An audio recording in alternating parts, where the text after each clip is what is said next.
Another duly noted podcast comes to you from the Coach's Podcast Room at Spurrier's Gridiron Grill in Celebration Point. Okay, and welcome into another edition of Another Duly Noted Podcast, as always presented by the great folks over at Titan MRI. Maybe heading in there pretty soon. And of course, coming to you from the Meldon Law Gator Studios here at Steve Spurrier's Gridiron Grill, Coach Spurrier, well, that was a slur, wasn't it? Coach Spurrier will be in today, and we'll talk to him. It's a segment we actually taped a couple days ago because he's been running all around doing stuff, but it was all about the Bulls, and we'll talk to him. We mentioned earlier on Friday, Paul Feinbaum is going to join us. Can't wait for that. And then again on the following Monday, Coach Spurrier, we're back on the regular schedule, and we appreciate everybody. We're going to announce a new sponsor today, sponsoring our games of the weekend and games of the week. Which I'm excited about. Ben Eig, who works for Odell Realty or runs Odell Realty or owns Odell Realty. And it's a place up in Charlotte, north of Charlotte, that sells vacation homes. And he said, you know what? That would be cool to get that listenership that Pat has, because these are the kind of people that would want to do that and vacation up there. So, you'll see all the information on the ad that they're running.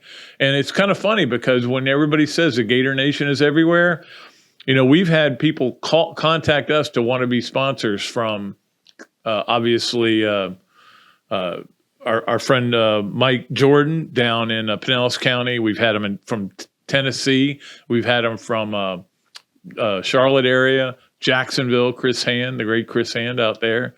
Hesser and Kipke right here in Gainesville, who I didn't know either one of them, and now we've become good friends. So it's cool that the Gator Nation is everywhere, and it's certainly making us very comfortable, happy, relaxed. I think that's the right word for it. All right, Tammy is producing, but we know that it's time to get to the Hand Law starting lineup. Starting lineup is always presented to you by Hand Law, a Florida law firm which helps clients with government. You can learn more about Hand Law by visiting its website at www.hand.law. The firm is available for consultation in Jacksonville. We appreciate all of our sponsors, all you guys that are really keeping this thing going. And it's just the numbers are great. They're tremendous, and we keep bringing people on, and we want to keep this thing going. We've had a little time off. Now that's over, and it's just every Monday and Friday from now on. All right, here's number one on the Hand Law starting lineup, and I was trying to think, Tammy, whether on Monday hadn't happened yet. So Monday's show, we did not talk about DeMar Hamlin and what happened Monday night. And obviously, there is such great news today that he is off the ventilator as of this morning. He's talking to his teammates.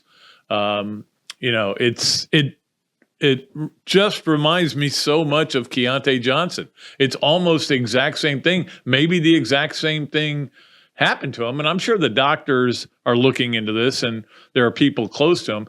They don't talk about it on much on TV though, or on radio.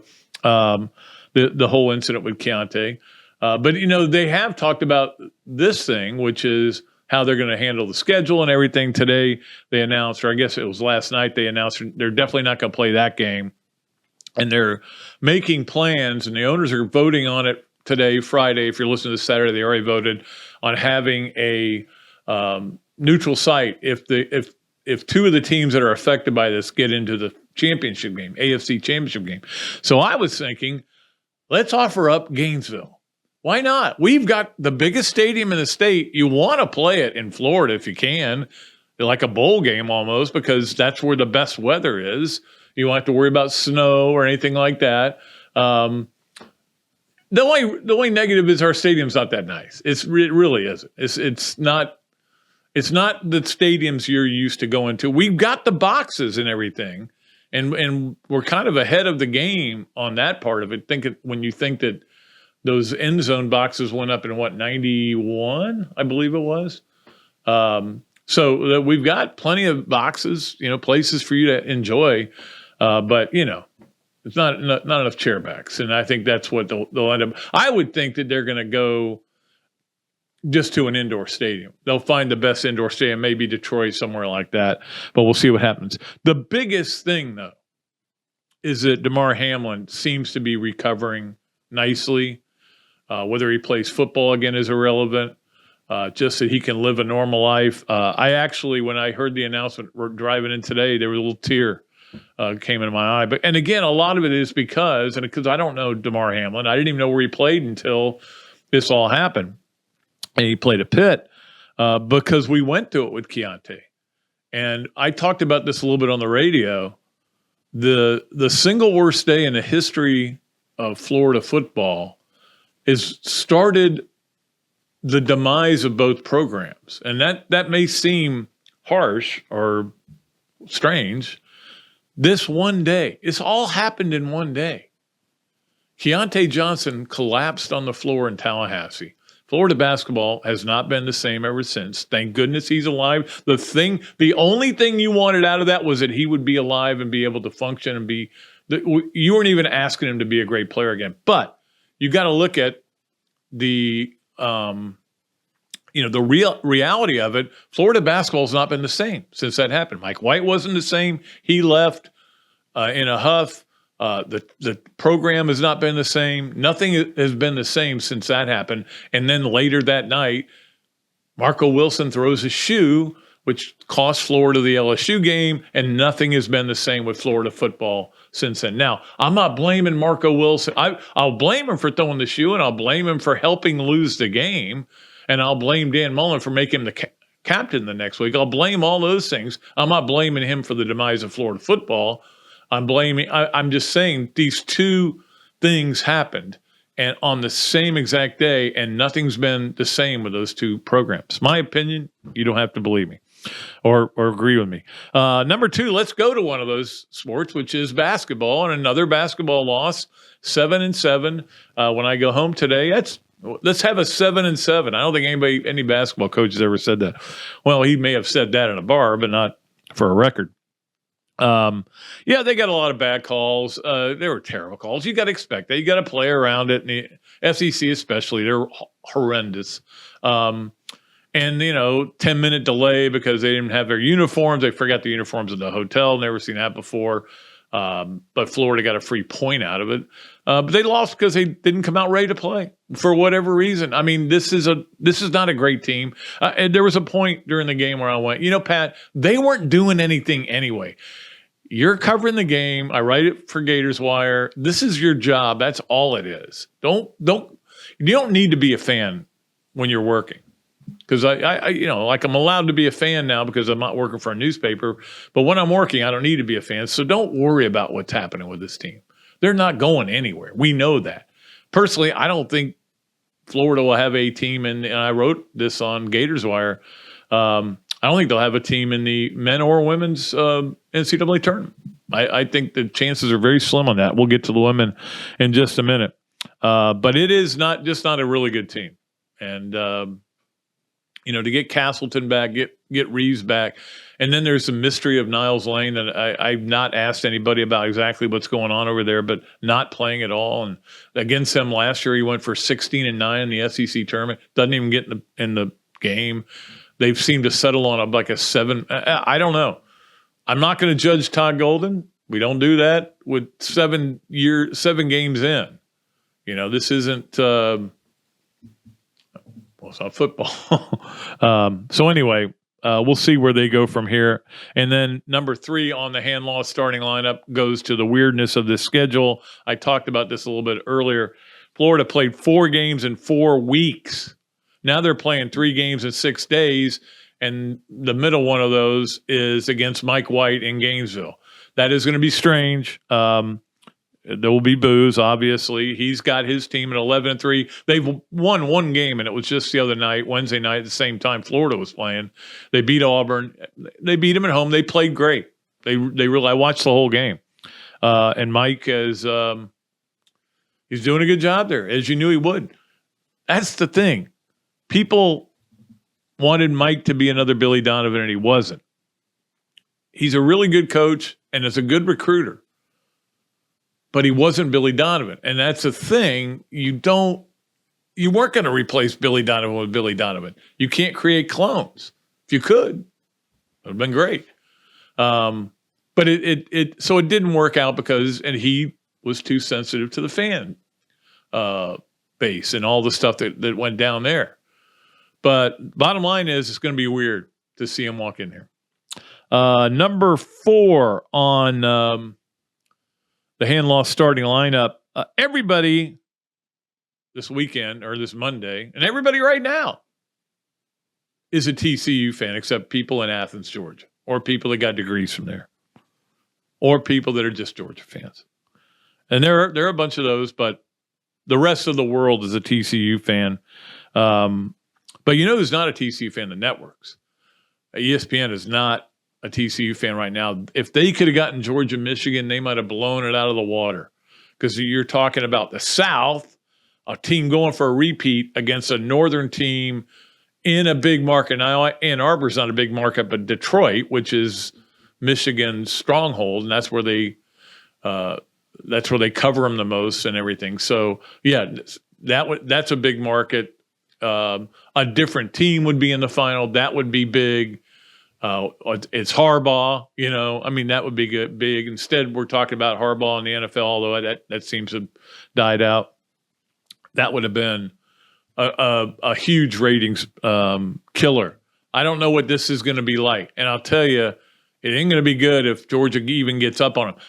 You and I know TCU can come from behind, and we'll watch it because and again, I'm a TCU fan. I've become a TCU fan this year. I like Sonny Dykes a lot. I'm looking forward to the game to see if they can hang in there and make it interesting, because if they can, they're the team. These are two teams that find ways to win, both of them. So one of them's going to find a way to lose, I guess. But a lot of fans, the casual fan, if Georgia gets up 21-3, they're going to go, what else is on? They're not going to stay with it. Anyway, that's my opinion. And finally, on hand loss starting lineup, it's all quiet with Florida football. I told you that December was going to be crazy and wild. There were going to be all kinds of things going. It was pretty low key. The 18 guys who committed signed. No big shockers. They brought in gradually, kind of like a dripping faucet. The portal, by the way, closes on January 18th, so they'll finish it up, I'm sure, here in the next week. But it's been very quiet. I thought there might be coaching changes. I thought there might be other things going on, but all quiet over in the stadium and over in that complex. But I don't know that that's a bad thing. I think we're kind of waiting for something really big, hopefully, to happen, whether it's somebody committing or signing. I mean, again, Cormani McClain listed Florida as one of his 4 finalists. He's not signed until the 15th. I don't think he's going to Florida. I think he'll probably go to Miami, but I would not be shocked if he went to Colorado. I think it's really going to come down to those two, and it's just who's got the money, who's going to make it rain the most. All right, that is our hand law starting lineup, and we appreciate our friends over at Hand Law and Chris Hand. It is time for us to take a break. That's what we do right now. And when we come back from the break, Coach Spurrier will join us. Going to be a lot of fun talking to him. As always, you are watching or listening to another duly noted podcast presented by Titan MRI from the Meldon Law Gator Studios.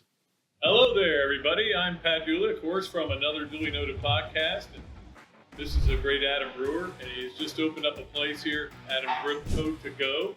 What gave you the idea to do this, to have a to-go place? We really like the fast concept, being able to get the barbecue.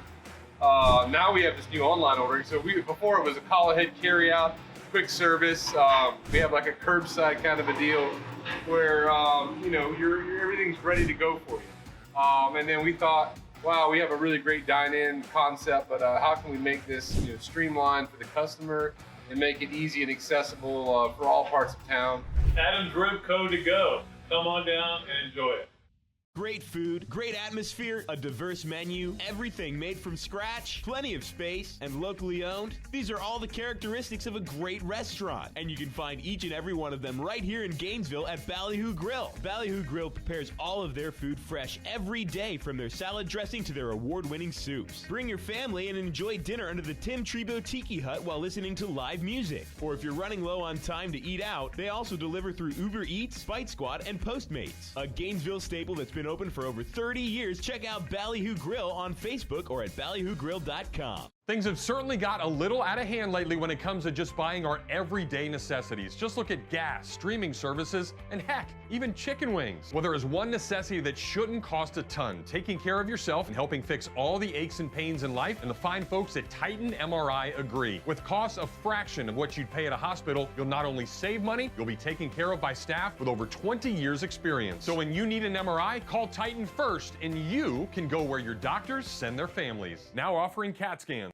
Pat Dooley Storytime is brought to you by Eastlake Pediatrics. Nobody knows how to provide pediatric health care for little Gators better than Dr. Mike and the other board-certified pediatricians and pediatric nurse practitioners of Eastlake Pediatrics.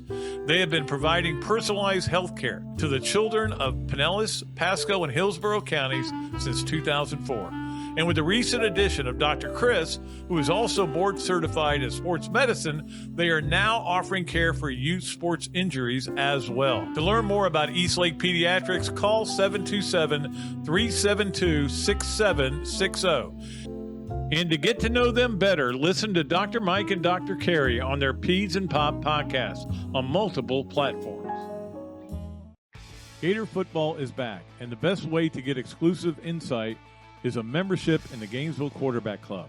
As the oldest Gator booster club in the world, Gainesville Quarterback Club gives you the access to speakers like coaches, Gator greats, and more. Yeah, I even talk over there. It's pretty cool. Share your passion for Gator football with hundreds of other members at weekly in-person meetings or for non-locals via Zoom with an out-of-town membership. Right now, out-of-town memberships are only $150, and all new out-of-town signups get entered to win 2 Champions Club tickets to homecoming. That's pretty cool. Against Missouri, speaker presentations, home game tailgates, and special events throughout the year. Join the Gainesville Quarterback Club today. Email the club at membership@quarterbackclub.org or call me, Pat Dooley, 352-317-3444, and I'll get you in touch with the right people. Gainesville Quarterback Club. Is your bank dropping the ball, not playing with heart or skill? Then you need to check out the scouting report on Campus USA Credit Union. That's a 5-star recruit if I've ever seen one. Campus has it all, like great rates and products, friendly service, and smart game plans for you and your money. So why not put some star power in your financial life? Visit campuscu.com or any campus service center today. Honey, can I recruit you to take the garbage out? The games of the week and the games of the weekend every week are brought to you by the Ben Ige team at Odell Realty. Ben Ige graduated from the University of Florida in 1998. He and his team now help Gators find vacation homes in Western North Carolina that also double as investment properties. Ben and his team have helped many folks take advantage of the incredible opportunities in mountain homes that also produce amazing returns on investments. Ben Ige and his team at Odell Realty go the extra mile to find properties and evaluate their income potential for their clients. Maybe you've thought of buying a home that can be used as short-term rental via Airbnb or Vrbo, generate income for you, and be a place for your family to vacation. Or you may just be looking for a great way to expand your real estate investment portfolio. I know I am. Visit www.beneige.com/Gators. That's www.beneige.com/Gators and discover what owning your own short-term home can accomplish for you. That's Ben Ige at Odell Realty, licensed real estate broker in North Carolina and proud Gator alum. Visit www.beneige.com/Gators or call 704-201-4264.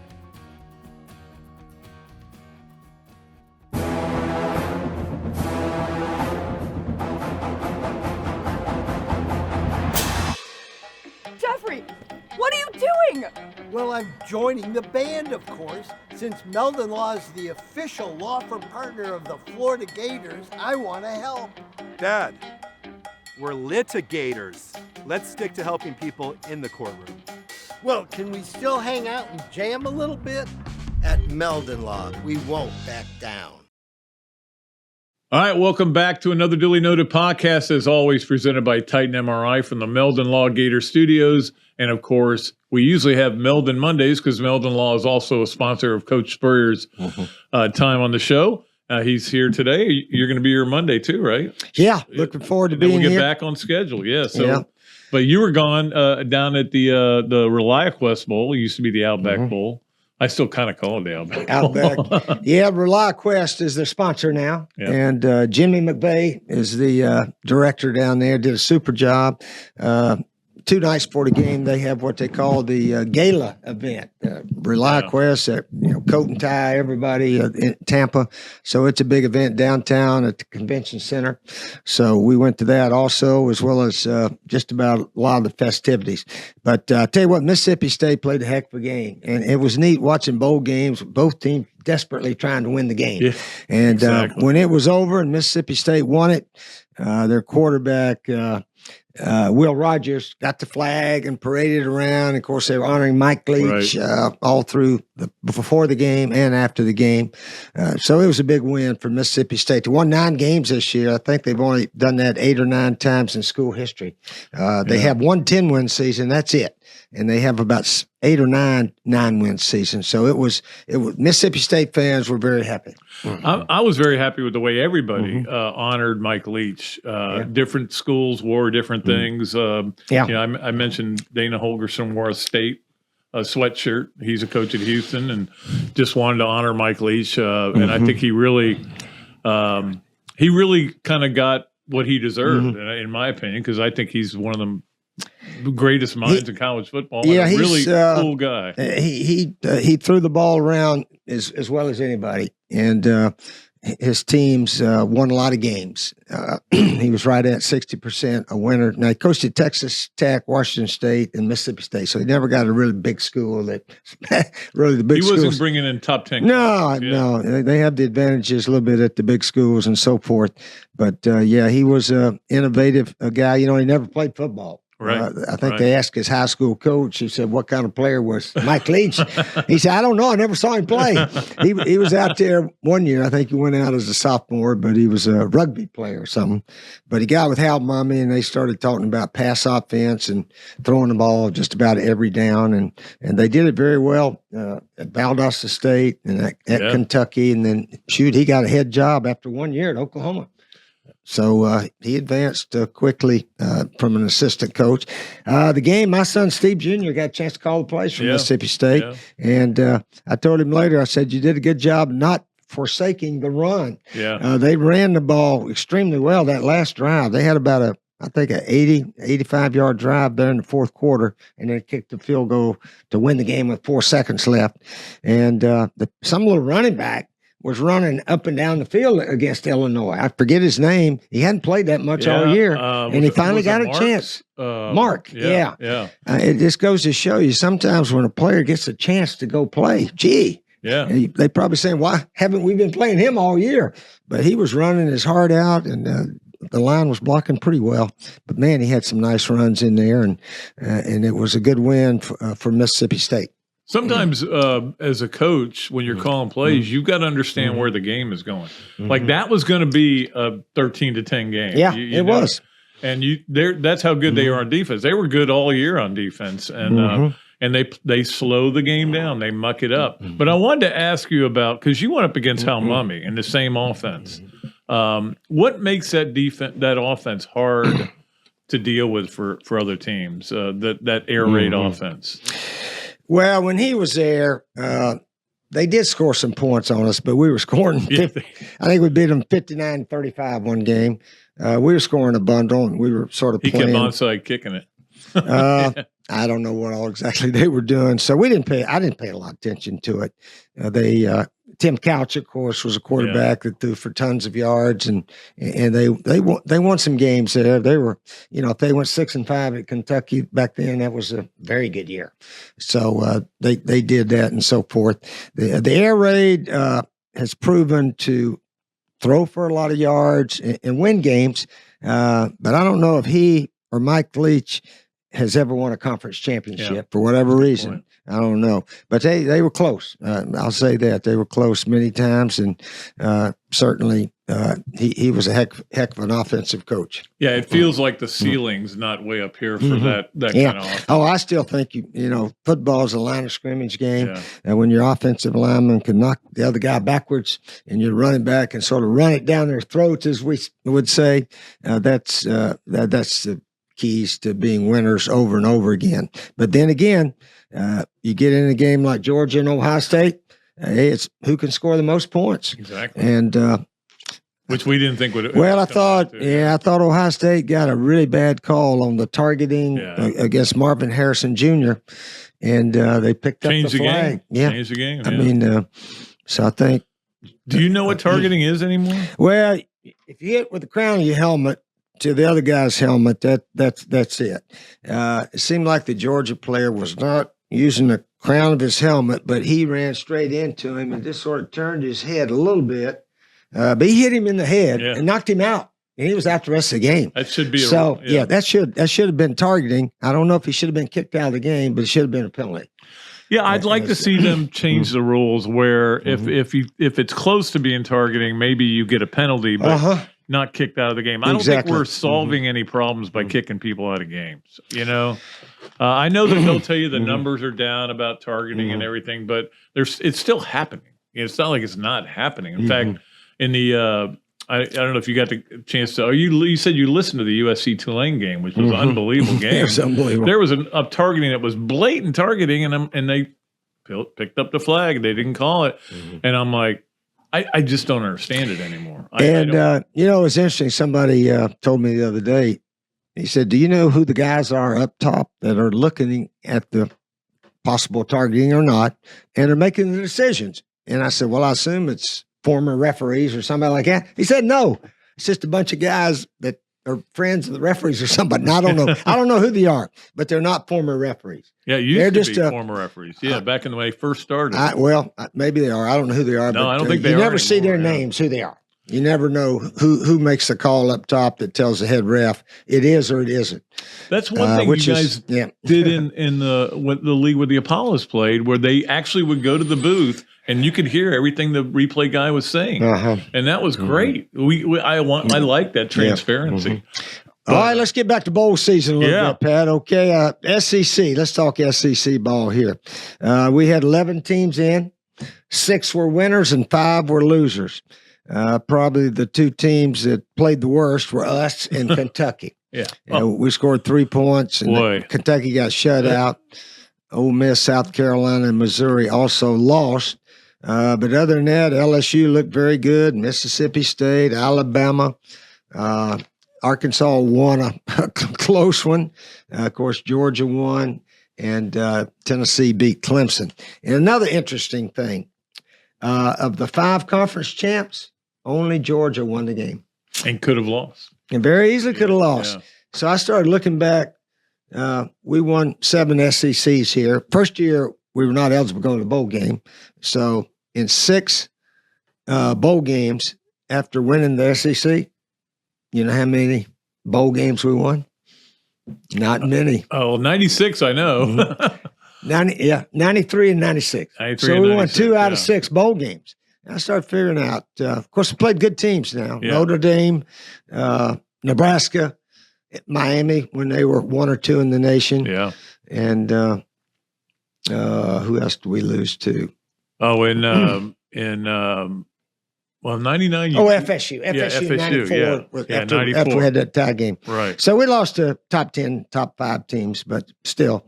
93, we had a really good game against West Virginia. West Virginia. They came in undefeated. And they were undefeated, yeah. If they won that game, they could have claimed a national championship. They'd been 12-0, but we really played well, and we'd never won a Sugar Bowl. So we had a little extra juice in 93, and of course 96.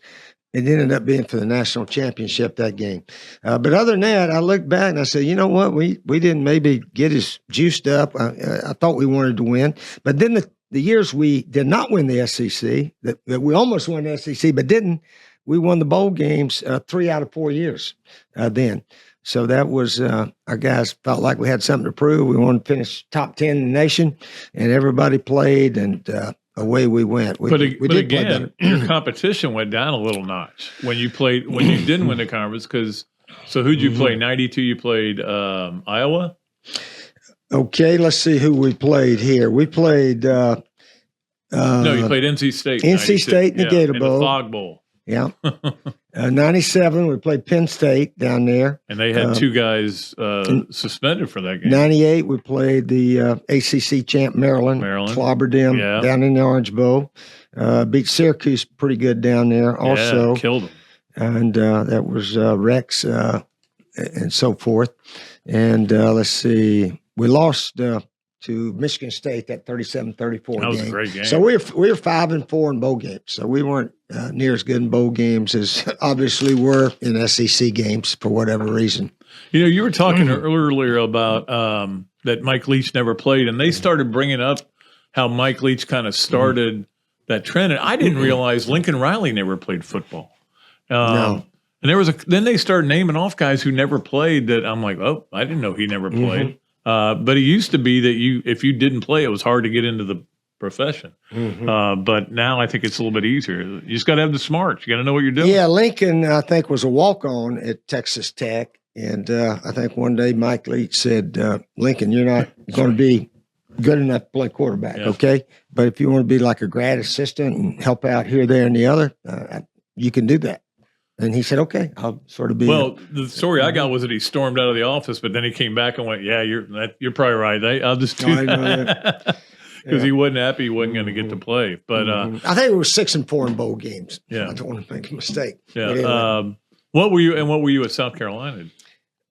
We were 5-4. At one time we were 1-4. We won our last 4 games. Last 4 bowl games. Yeah. Beat Miami when we were sitting there at 4-4, I think. So 5-4 is what we were there. What's your basic opinion of bowl games? I mean, I always get mad at people when they say there's too many. I go, well, then don't watch them. Look, they're there for ESPN content. Is what they're there for. The sponsors. I like the opportunity to watch it. I don't have to watch it, but I like that there's a game on that I can watch. It is unique. No other sport does it like that. I don't know if it's good, bad, or what, but it seems like the holidays, people love watching on TV, and obviously the ratings and the sponsors are there, so you keep doing it. But I remember one of the guys said, we haven't had a game in 35 days. So I think it's Michigan, or one of those coaches up there. So it is different. No other sport does it like that. Basketball, baseball, gymnastics, they don't have their final event and then wait 30 days and have another event. So it's just the way it is. The sponsors are there. It's a fun trip for the players, a week away. And some of the bowl games mean a lot. The others, they still put it on your record. So it's still there. It's not an exhibition game. And they do vote after the bowl games for top 25 in the nation. Right. And if you can get in the top 10, you've had a very good year. Yeah. I mean, and it's interesting because, obviously Florida, in their case, they couldn't even get the 15 practices in because it was so close. The game was played so quickly, whereas other teams could have practiced 100 times, But I think that hurt Florida a little bit, especially with a quarterback who hadn't played all year.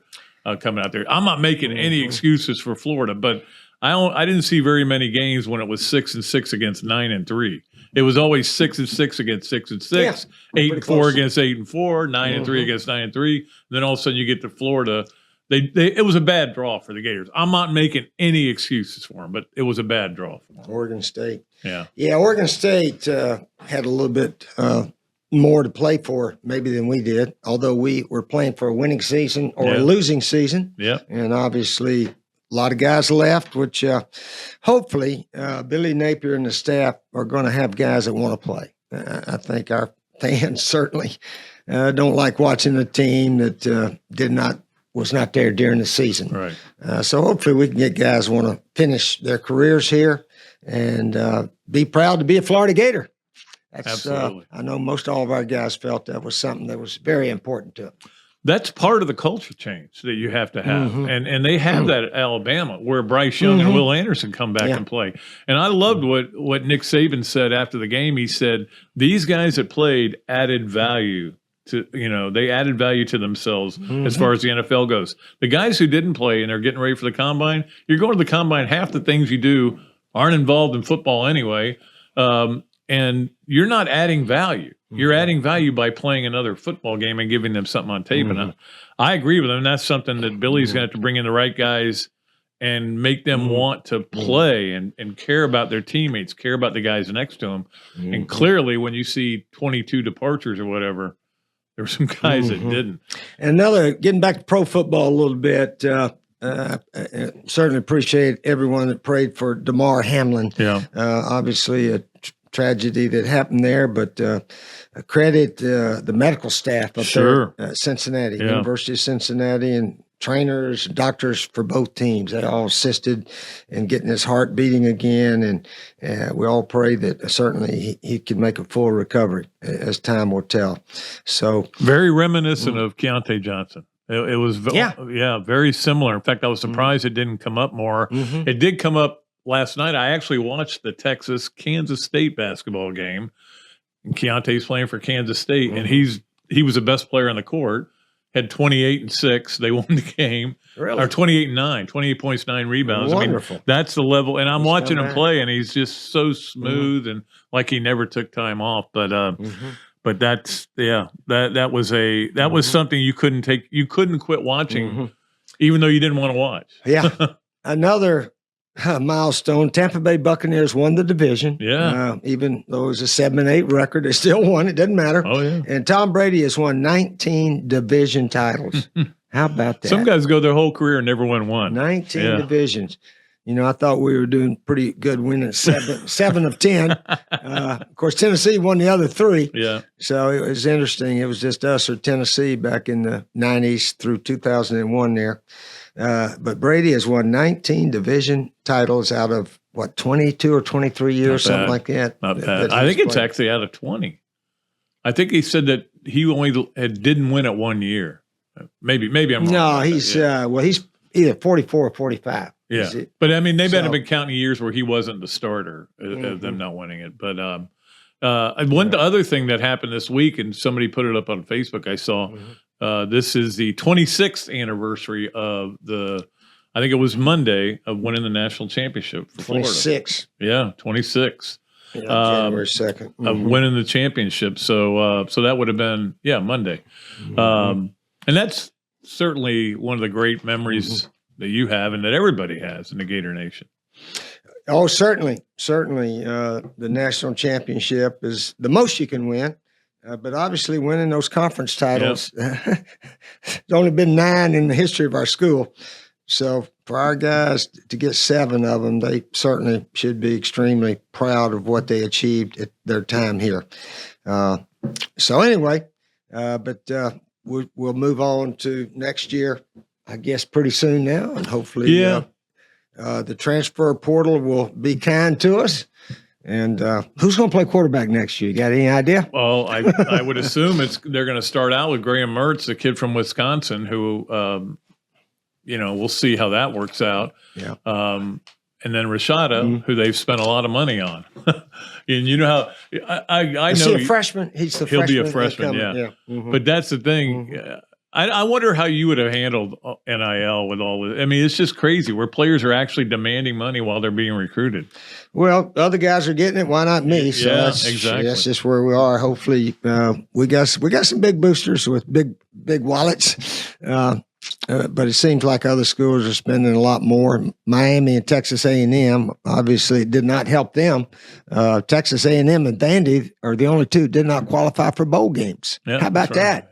that? And one spent more money than everybody else. One was ranked 6 in the preseason. One was unranked. Oh, yeah. And Vandy had a couple of nice wins. Yeah. Us in Kentucky. Yeah. Us in Kentucky. So those are the two teams that got worse right at the end there. But it's history now, and hopefully we can move on and really get some leadership within the team. And I know Coach Napier's really trying to develop that as we go through the offseason. Yeah, it's going to be interesting to see if I'm a big believer that in a couple of years the NIL stuff will kind of peter out. It'll because these guys can't just keep spending money. The same boosters aren't going to just keep. All right, now what's my payroll? What do I have to spend this year? And I think it'll kind of calm down a little bit. Well, I hope so. Anyway. Well, Pat, as we all know, there are some people, some men out there that have too much money. Now, the Saudi Arabian golf tour, LIV, how long can they keep doing that? Yeah. Well, probably 100 years. I don't know. Losing $1 billion or more, whatever they lose every year. I don't know that they care. They just they're trying to disrupt the PGA Tour, and a lot of guys have defected. They've taken the money and moved over there. So I don't know the solution there, but time will tell. But I think they'll be here a long time. Last thing for you, because I wanted to talk to you about this. I did a thing for Gators Wire, which I write for, and that was the last 12 transitions from one head coach to the next one. And of course, the one that what we started with was the one that where the players you inherited from Galen Hall, and it was for you. It was just a matter. I've got to change all the attitudes. I've got to put in a new offense. It wasn't. I don't have players. Whereas some of these guys have come in and they like. I know when McElwain got here, he had no offensive lineman. He couldn't even have a spring game.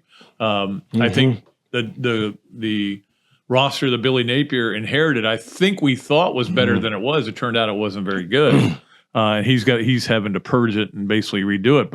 But for you, that was kind of I mean, when did you know you had good players? I mean, was it spring practice? No. When you first came here? It was when I took the job. But let's realize also the last 3 years, 87, 88, and 89, the Gators were 0-3 against Auburn, Georgia, and FSU. Emmett Smith was 0-9 against those three schools. All right, so Emmett went pro, which he should have. He was a first-round pick and went to the Cowboys. But the linemen that were there, they were third, fourth, fifth-year guys, some of them. Defensive linemen, pretty much same way.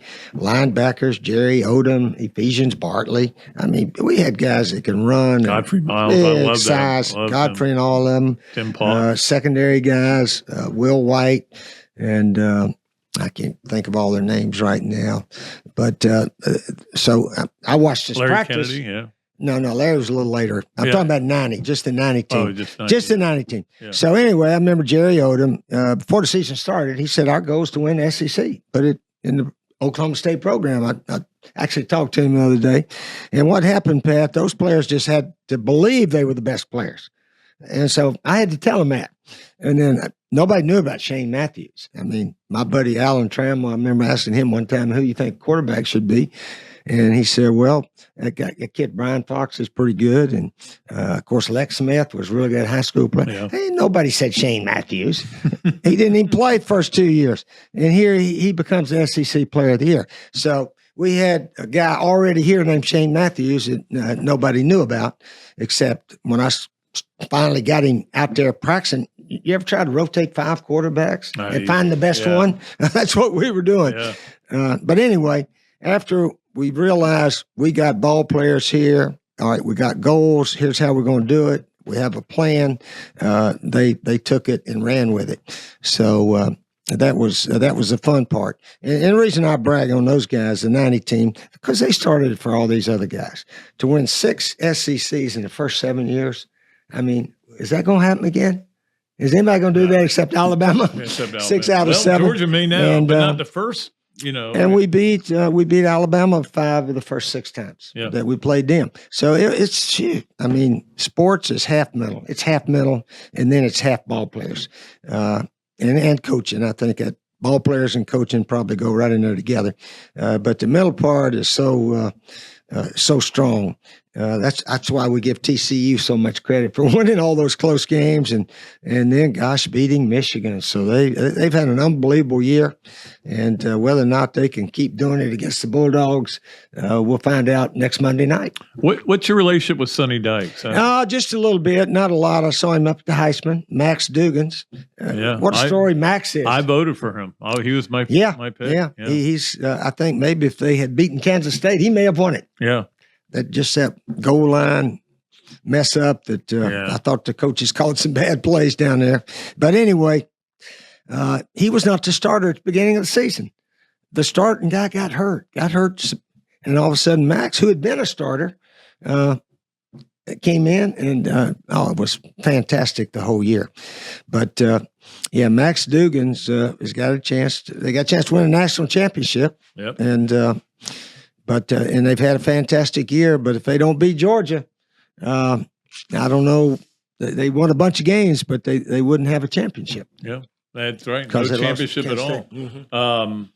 I did want to ask you too about the play calling of Ryan Day after they got down to the 30 with a chance to kick the field goal and win it. I didn't think he called good plays there.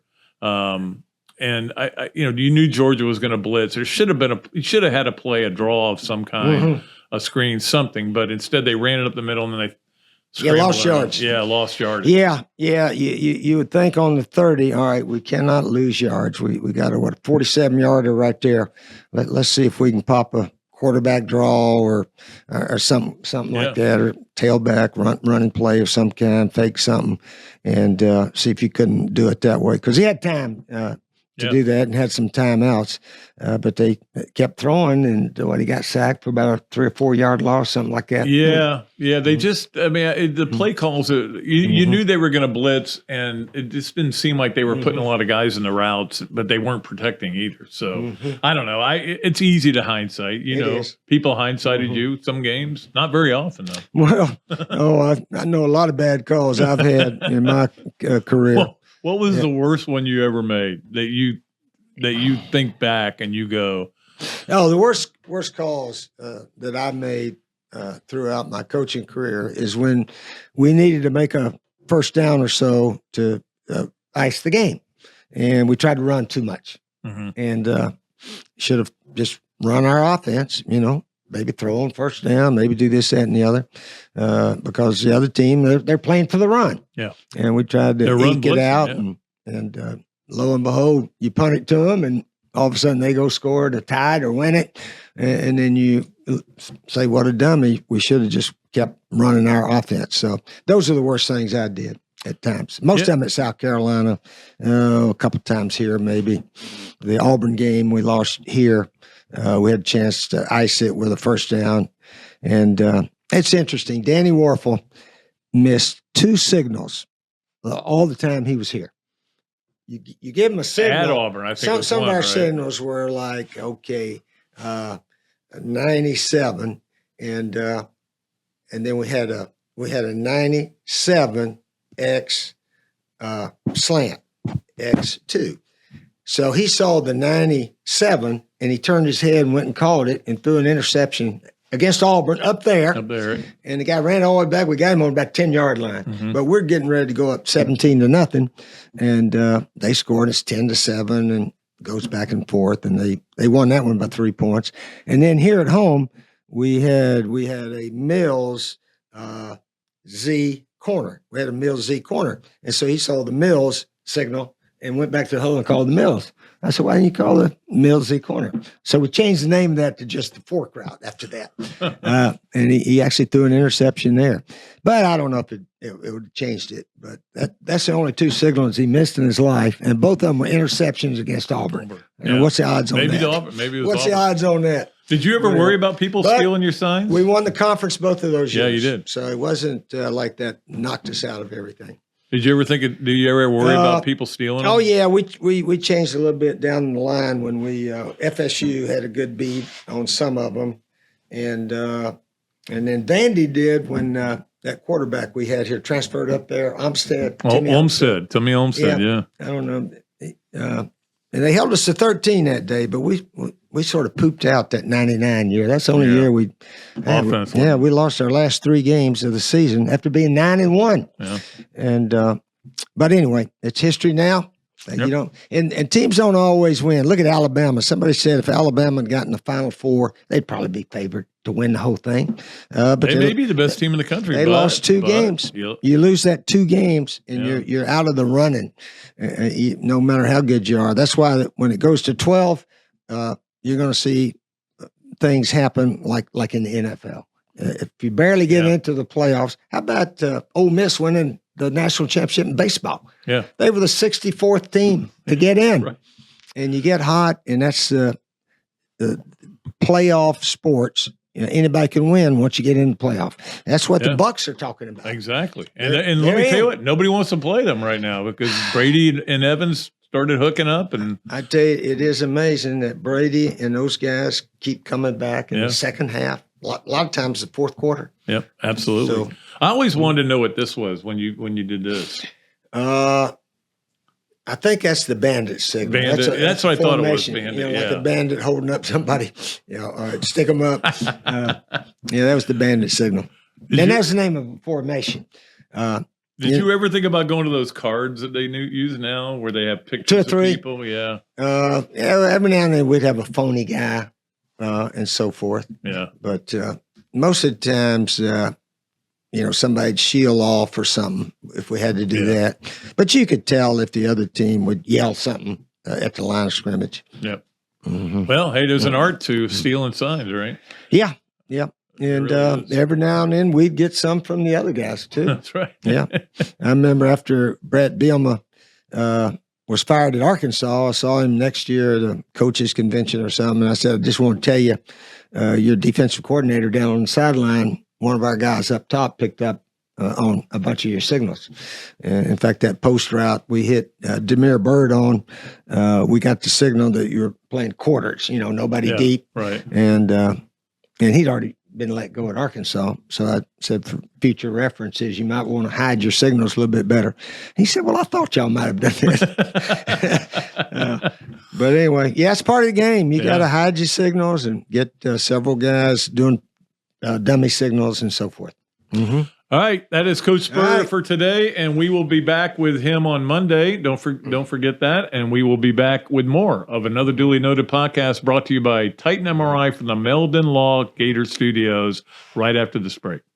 Hello there, everybody. I'm Pat Dooley, of course, from another Dooley Noted podcast. And this is a great Adam Brewer, and he's just opened up a place here, Adam Brewer to go. What gave you the idea to do this, to have a to-go place? We really like the fast concept, being able to get the barbecue. Now we have this new online ordering. So before it was a call ahead carry out, quick service. We have like a curbside kind of a deal where everything's ready to go for you. And then we thought, wow, we have a really great dine-in concept, but how can we make this streamlined for the customer and make it easy and accessible for all parts of town? Adam's Rib Co. to go. Come on down and enjoy it.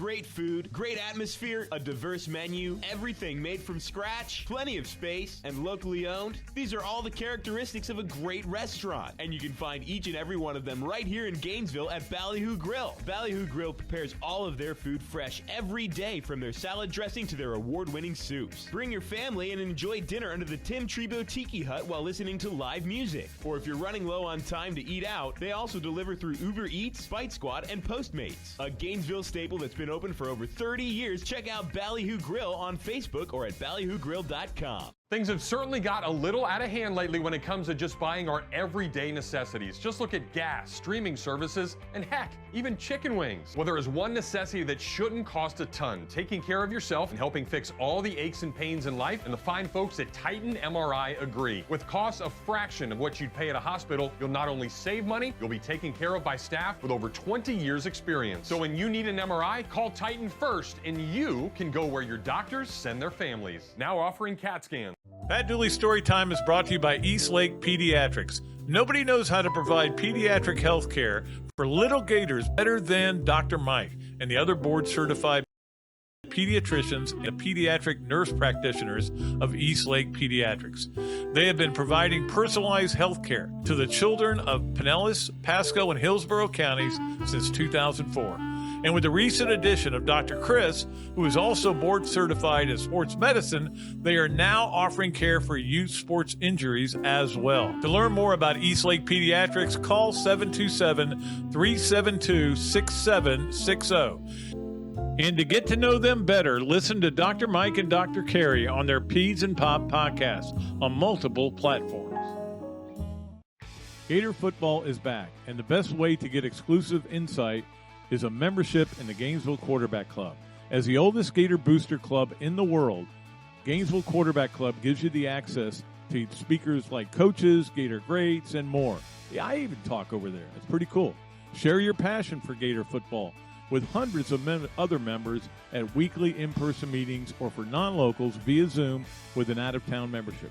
Right now, out-of-town memberships are only $150, and all new out-of-town signups get entered to win 2 Champions Club tickets to homecoming. That's pretty cool. Against Missouri, speaker presentations, home game tailgates, and special events throughout the year. Join the Gainesville Quarterback Club today. Email the club at membership@quarterbackclub.org or call me, Pat Dooley, 352-317-3444, and I'll get you in touch with the right people. Gainesville Quarterback Club. Is your bank dropping the ball, not playing with heart or skill? Then you need to check out the scouting report on Campus USA Credit Union. That's a 5-star recruit if I've ever seen one. Campus has it all, like great rates and products, friendly service, and smart game plans for you and your money. So why not put some star power in your financial life? Visit campuscu.com or any campus service center today. Honey, can I recruit you to take the garbage out? The games of the week and the games of the weekend every week are brought to you by the Ben Ige team at Odell Realty. Ben Ige graduated from the University of Florida in 1998. He and his team now help Gators find vacation homes in Western North Carolina that also double as investment properties.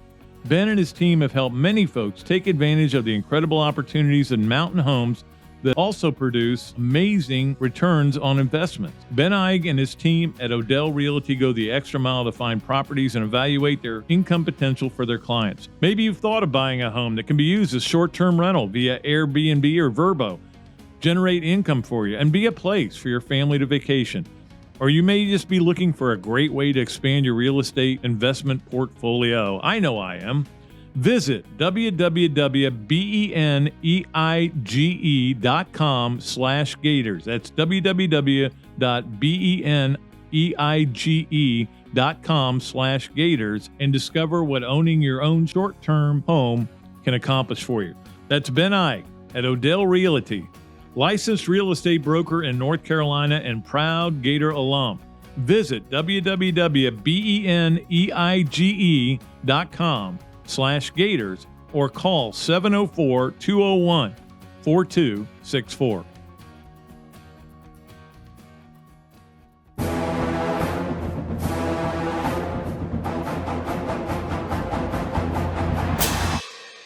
Jeffrey, what are you doing? Well, I'm joining the band, of course. Since Meldon Law is the official law firm partner of the Florida Gators, I want to help. Dad, we're litigators. Let's stick to helping people in the courtroom. Well, can we still hang out and jam a little bit? At Meldon Law, we won't back down. Okay, and welcome back to another duly noted podcast presented by Titan MRI from the Meldon Law Gator Studios. Thank to Coach Spurrier for being on. Again, Paul Feinbaum on Friday. Right now, though, we go to our Big Mills Cheesesteak Zoom line to get Robbie Andreu for a little bit of yes, no, where, or maybe. And, of course, Robbie's appearance is brought to you by Hesser and Kipke. Robbie, how are you doing? Good, Patrick. How are you? Good. We've kind of, our schedules have been all kind of discombobulated because of what's been going on with the holidays, but we're back to normal, and we'll start again on Monday with you every Monday doing the yes, no, where, maybe. I know you live for it. I do. I like it, Pat, and I'm glad we're getting back to our routine. Yeah, that's right. And that's the thing. The holidays screwed us up, I think, more than anybody, because we get in that routine when we were covering the team, and we can't get out of it, where you know what's Monday, you know what Tuesday, you know. Then you all of a sudden go, in the holidays, you go, what is today? I don't know what it is. Yeah, because usually we were working through the holidays, Pat. Exactly. Back in the day. Exactly. All right, let us go to Yes, No, Where, Maybe. It's brought to you by Big Mills Cheesesteak. If you go in there and you mention the podcast, you get free fries with your order. Somebody sent me, in fact, Harold Hyman's his name, sent me an email about somebody on MSNBC yesterday was playing Yes, No, Where, Maybe. But he said nobody got free fries. And I'm like, yeah, that's right. Our show has established that. So we're trendsetters. Difference making, Pat. Yeah. Difference making. All right, number one, Todd Golden gets his first SEC win on Saturday. Of course, Florida playing Georgia and Mike White. I'm going to say no way, Pat. Not the way they're shooting the ball and struggling to get anything going. And now you double team Castleton and you're shutting off passing lanes, so he's not effective at all. And I'm watching that game the other night, Pat. It kind of has an 0-10-1 feel about it. This basketball team. Like the 79 football team, I don't know if they're going to win any conference games or not. And I think Mike White's team plays great defense, so it's going to be hard for them to play in this game too. So, yeah, I don't think they're going to win this game. So, no way. You could literally go make an argument that there's every team on their schedule left can beat them. There's no doubt. Unless we see some dramatic improvement. And we do see it at times. This team plays so spotty. I mean, they go down 11 at the half. They look like crap. They tie the game, come back and tie the game. Then they go right down by 9 again, come back and take the lead. Late in the game, they don't seem to really know what they're doing sometimes. I don't know. The bottom line is we all have to say this team's going nowhere. Let's see what happens in terms of improvement, and it's going to be another rebuilding. So we got two rebuilding processes going on right now in the two biggest sports at Florida. Really, really different time, Pat. No question about it. And especially when it's not that long ago. What was it? 14 years ago. They won their last football national championship. But anyway. All right, number two, Robbie, and this is something close to your heart. The Vikings win a playoff game. I'm going to say a shaky maybe on that, Pat, because you never know what you're going to get with that team. I mean, their record's good, but anytime they play a good team, they have trouble. Like the Green Bay game the other day was ridiculous. It was like embarrassing watching it, the way Green Bay went up and down the field, and the Vikings weren't even competitive. So, with the quarterback situation at Minnesota, where he's either going to be really good or really bad.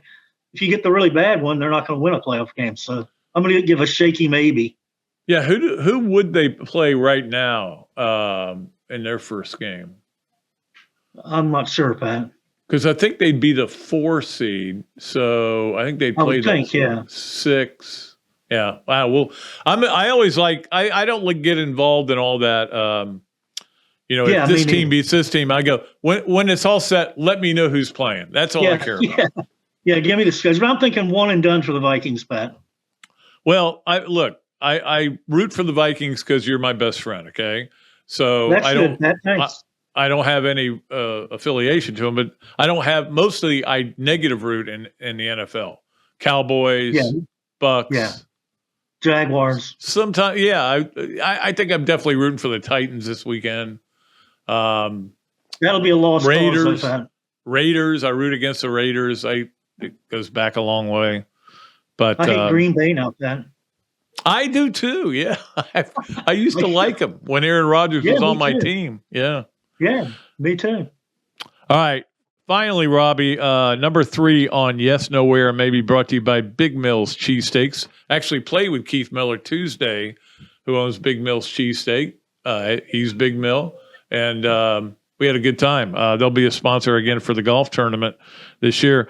The NCAA, there's a committee that put forward this proposal, and now they'll vote on it for a 90-team college basketball playoff. That March Madness would expand to 90 teams. You are in favor of that? Yes, nowhere, maybe. Yeah, I'm saying yes, nowhere, maybe. I'd say no way, Pat. I mean, the field, you're diluting the field too much if you get that many teams in it. It's going to take forever to get it whittled down. So I'm going to say no way on that one for me, even though usually you would think maybe with more teams, but that just seems like too many. Yeah, it does. And the thing to me is that you're still going to have the best teams playing in the Final Four. We all know that. Yeah. You would get more games on, but this is totally a look, we can make more money the more games we have. Yeah. But I will tell you this, coaches who think now I'll make the tournament easier, I'll keep my job longer. No, it's going to you can't come and go to your AD and go, hey, I made the tournament 3 years in a row. Yeah, as an 88 seed. I mean, that doesn't do me any good. When everybody's in the tournament, it's no big deal, right? Right. But there is this part of me that is, hey, more games for me to watch. What's wrong with that? That's true. So true. I whatever they want to do it, and I'll just watch it. All right, Robbie. Anything else you want to talk about before we get you out of here? No, but do you agree with my 0-10-1 feel about this basketball team?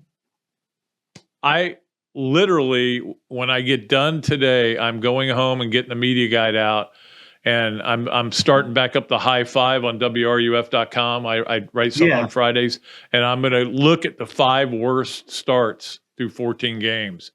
And I don't know if it's been one worse, but 7-7 with no good wins.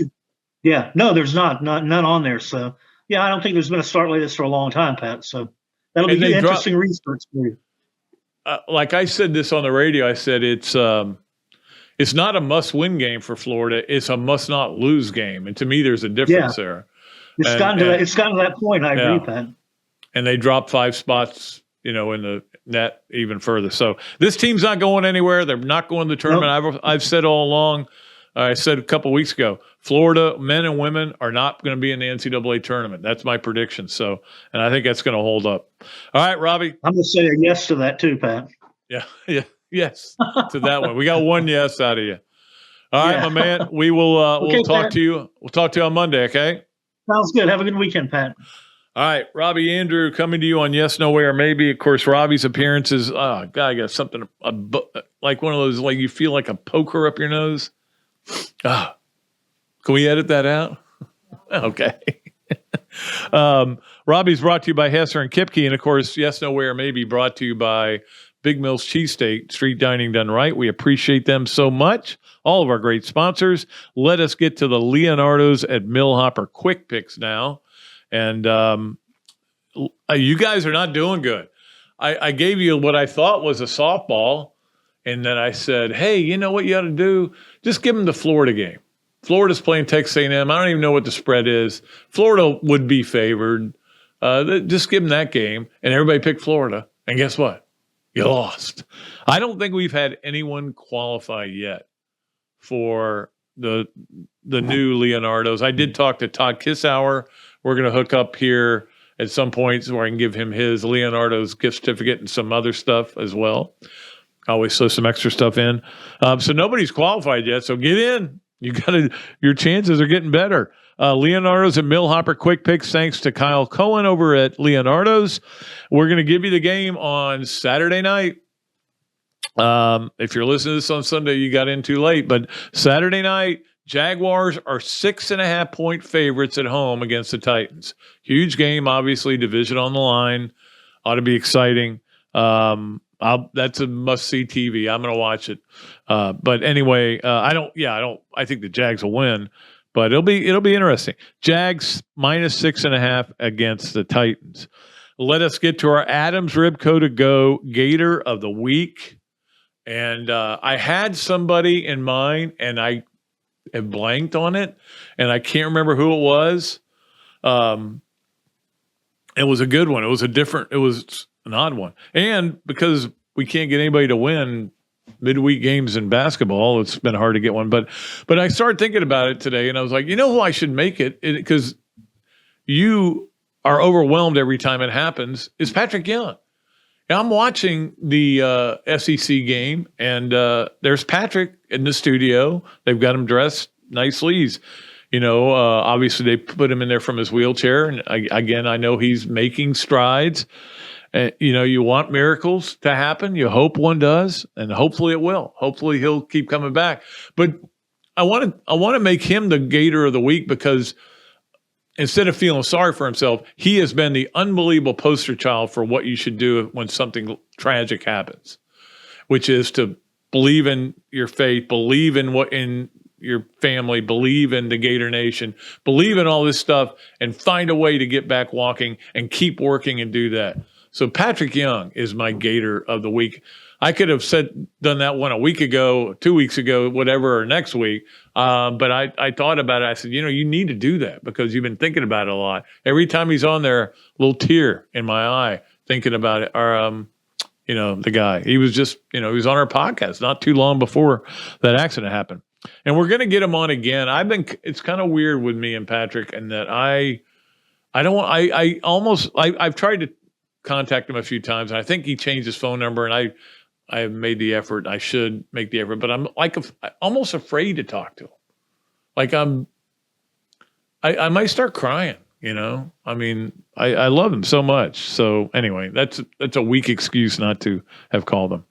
All right, let us get to our Hesser and Kipke 3 things. So we have a new reader from Hesser and Kipke, and we appreciate them continuing to be a great sponsor, not only of Robbie Andreu's appearances, but of course of 3 things. So here it is. And I may stumble through the first one, but I'll get it right eventually.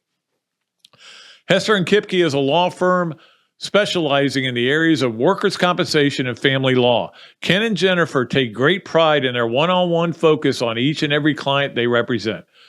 Ken is a board certified in workers' compensation law by the Florida Bar, while Jennifer possesses extensive jury trial experience with a nearly 20-year background as a prosecutor. You don't believe me? Go and check out their 50 5-star Google reviews, or better yet, give them a call at 352-339-9920, Hesser and Kipke. That wasn't bad. A couple of little stumbles. Next one I'll be perfect on. I promise you that. All right, number 1 on Hesser and Kipke's 3 things is that Michigan being investigated. Jim Harbaugh being investigated. Nothing wrong with that. Makes me a little happy. I really don't like Michigan. I don't dislike Michigan. I dislike Harbaugh. I got a problem with him. He yelled at me one time at a press conference. So it's COVID related. They did some things during COVID. And again, this is what got Herm Edwards fired eventually. It's not going to get Jim Harbaugh fired, but it could be a suspension of a game or something like that. I wouldn't make a big deal out of it, but when you see that headline, first of all, you see the headline, Harbaugh thinking about NFL, Harbaugh being investigated by the NCAA, you put 2 and 2 together. But Harbaugh, meanwhile, came out Thursday and said, I'm not going to the NFL. I'm staying here. We'll see what happens there. It's always an interesting situation with him. Number 2, and again, on Hesser and Kipke, 3 things. And again, this is a coaching situation. Chris Beard fired at Texas. Of course, went over there a couple of years ago. You thought it was a slam dunk hire because he had done such a great job at Texas Tech. Now he had all the resources, all the recruiting things he needed. It felt like the perfect thing. But he was arrested in December for allegedly strangling his fiance, or putting his hands around him. He didn't strangle her. He was trying to strangle her. And this is what the allegation is. She has since come out and said, no, he wasn't trying to do that. No, I just was mad. And I call whatever. Who knows what the truth is? You weren't there. You don't know. I wasn't there. I don't know. Cops weren't there. They don't know. But Texas finally got enough information together and fired him without cause, which means he won't get his money. He'll sue for his money, I'm sure, and we'll see where that goes. But, man, sometimes you think it's a great hire, and it just ends up being a disaster. And that was one of those. I've never seen one maybe where it seemed like such a no-brainer and ended up being no brains being used. Finally, number 3, the women's game last night, I know it was probably on ESPN Plus, but I was like, I'll just look at the SEC scores and see. And if it's a close game, I'll try to find it. Well, they flashed up a halftime score, and it was 47-24. I go, well, yeah, I think I'll check out on that. I'm not going to watch it. The final was 102-74 against Arkansas at Arkansas. Florida, they just, I don't know. They just seem to have the good teams they play, they get killed by. The bad teams they play, they can beat. Again, this is why I don't think they're an NCAA team. They've got to win. You got to beat somebody to get in the tournament. You just don't win. Win now. If you're playing a crappy conference and you win every game, you still better win your tournament. But if you're playing in a good conference, you got to win some of those games against good conference teams. You got to win whatever you can in the non-conference. Florida really had 2 games. They did win one against Miami, which I don't know how big a win that was. But anyway, they're way down in the net. They're going to have plenty of opportunities. Schedule will get better, but they've got to win. They got to beat somebody. Just my opinion. All right, we have still got to get to this, that, and the other. Brought to you by our good friends at Ballyhoo. Was just in there the other day talking to Bill. Had a beer with my wife, and we just great seeing all the people in there. By Dar Shakow, I saw John Dar Jr. posted on his, I think it was on Facebook, 30 years in the business. That's the kind of experience you get when you go to Dar Shakow Insurance. And by Ironwood Golf Course, and I'll tell you that on Tuesday I played golf out at Ironwood, and I never thought I'd be saying these words, but I said them. I was fooled by the speed of the greens at Ironwood. They were like slick, fast, and there were a couple of 3-putts involved. I think there was a 4-putt involved. The greens are really coming in nice, and they're doing a heck of a job out there at Ironwood. Those are our sponsors for this, that, and the other. So here is this, that, and the other. Lon Kruger got hired in 1992, I think it was. I'm not even sure of the year. Because Sloan got fired in 90, DeVoe was 91. Yeah, 92. So anyway, he came in, and we were like, well, this guy is being hired because he wants to. They needed somebody to clean it up. He's a straight arrow guy. He will clean up the program. He will get it back where it needs to be. Whether he'll get it good or not is not even the point. Bill Arnsparger made the hire, wanting to get a guy who could do the job and clean it up. So he came in, and that's this. That is that. Then he started winning games, and then he had that one unbelievable season in 1994. Got all the way to the Final Four. Bad call on Dan Cross, and lost to Duke in that game. And we were just the biggest Lon Kruger fans. And then he left, and we were like, What? Why are you leaving? Well, I'm going to Illinois. They care about basketball up there. And then they play Illinois, and we wrote all kinds of stories about what he said about Florida, and he denied we're saying any of it. So I got a little angry at him, but then over time, I would be on conference calls with him. Again, they were in the same Final Four, or not Final Four, but the same Elite Eight, Sweet 16, that in St. Louis in 2008 that Florida was at. So we had him on a conference call, and he was great, talking about his son and everything. And I'd played basketball with his son in his gym at his house. So, everybody kind of really got back to liking Lon Kruger. And then the other is really all is forgiven, because Florida on Saturday, they're having a reception for him, and then they're going to honor him on the court. He's going to the National Hall of Fame, Basketball Hall of Fame, which is a weird thing. Why Billy Donovan's not in it, nobody can explain to me. They've tried. They changed the age limit and stuff, but I think he's old enough now. It's like the Go-Go's not being in the Hall of Fame. How can you not? The only band in the history of music to have a #1 song with an all-girl band, all played their own instruments. Only one. And they had multiple. I like the Go-Go's. I was watching a documentary on them last night, so I get a little excited. But anyway, that is the other, and that'll be exciting. He's remembered fondly, even though when he left here, he was left in a huff because he was just tired, and it was Vince Carter not coming here. But he was very upset with the way Florida was treating basketball. And when Billy Donovan came in, they started treating it better.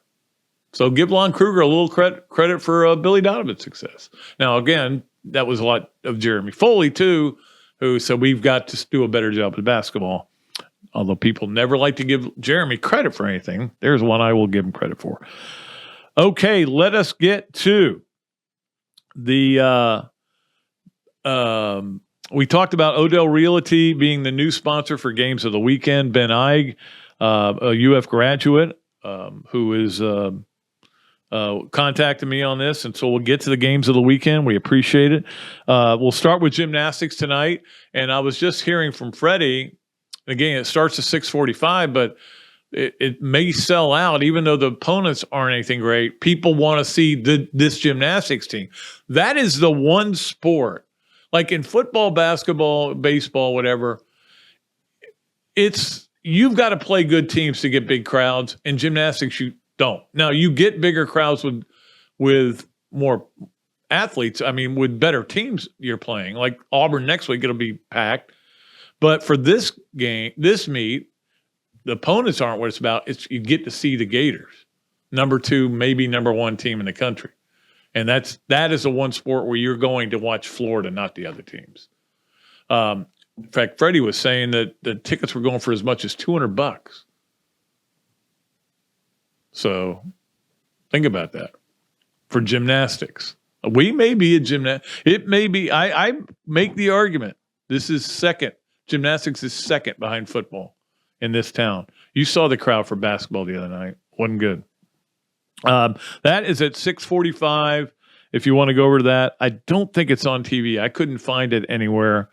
Maybe on Plus. 1 p.m. the Georgia game for basketball is on SEC Network. If you want to watch it there, the women play Georgia at noon the next day. That's on the U. If you want to watch it, the game.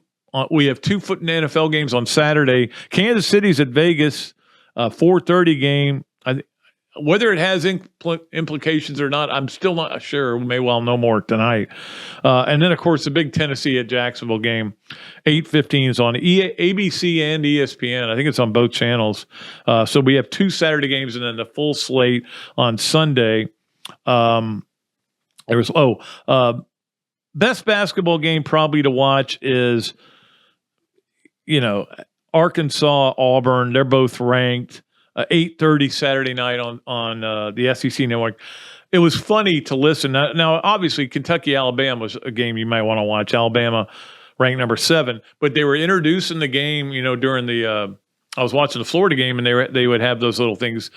And usually you go number 14 against number 7 or whatever. And the guy, I think I heard this right. He said, "Experience Kentucky against number 7 Alabama." Those Kentucky fans must have gone, "Oh, God, I am going to hurt somebody." Experience, that's the way we're known as? We're not ranked. We're not. I got a kick out of it. So those are the games of the weekend brought to you by Odell Realty, and we appreciate them coming on as a new sponsor. And we're happy. We're very excited about it, really. And we'll continue to do this all through the year. All right, it is time for Pat Dooley's Story Time, brought to you by Mike Jordan and Eastlake Pediatrics. And Mike did send me an email, and he said that he really got a kick out of that Charlie Pell story last week. So I'm gonna go with some more Charlie Pell stories. I'm gonna do with the one right now. I was telling this one to somebody over the weekend, and it's a story that I some people know, but I do anyway, because Charlie Pell told it to me. One day I was talking to him on the phone. I said on Monday, he and I got to be good friends very late in his life, although it wasn't a late life. He died semi-young. But we did get to be good friends, talked a lot on the phone especially. But one day when I was talking to him about the 010 in 1 year, he said, yeah, that was the year I got introduced. I'm not doing his voice. That was the year I got introduced to the DEA. I'm like, the DEA? What are you talking about? He goes, oh, yeah, we had a major drug problem on this team. I had to clean it up.